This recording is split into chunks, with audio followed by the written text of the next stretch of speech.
Why don't we start with the kind of basic premise of the book? So nationalism obviously has come under significant assault from some on the right, mostly on the left. The idea of nationalism being seen as something inherently bad, particularly since President Trump has picked up the mantle of nationalism and used that sort of language. So how do you define nationalism? Well, I don't actually think that this is because of Trump. I mean, the assault by communists, by liberals on nationalism is already in full swing after World War II.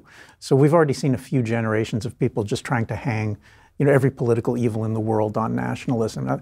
The nationalism I grew up with is a principled stance that says that the world is governed best when many different nations are able to chart their own course independently without interference, meaning cultivating their own traditions, their own laws, they're pursuing their own interests.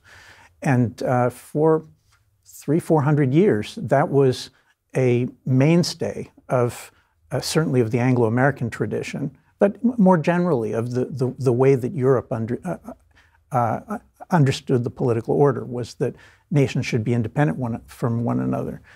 And it's really after World War II that you start to see a vicious attack on nationalism. First in Europe, where the argument is World War I and World War II, those were caused by nationalism, by having independent nations. What's the answer? Well, European Union. Let's eliminate independent nations. Let's eliminate borders. And that's supposed to be the answer. More surprising is that Americans have picked it up. And I would say Reagan was still a nationalist. Thatcher was still a nationalist in the way that I'm defining it.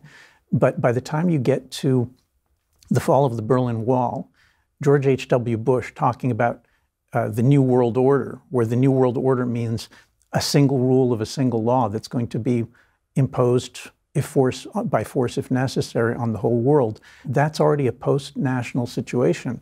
Between Reagan and Trump, all the American presidents and almost every political leader, significant political leader in Europe, were post-nationalist. Did you know that every like on this video creates one additional glorious leftist tier? Don't ask me why. That's called science. To take advantage of this amazing opportunity, just hit the like button.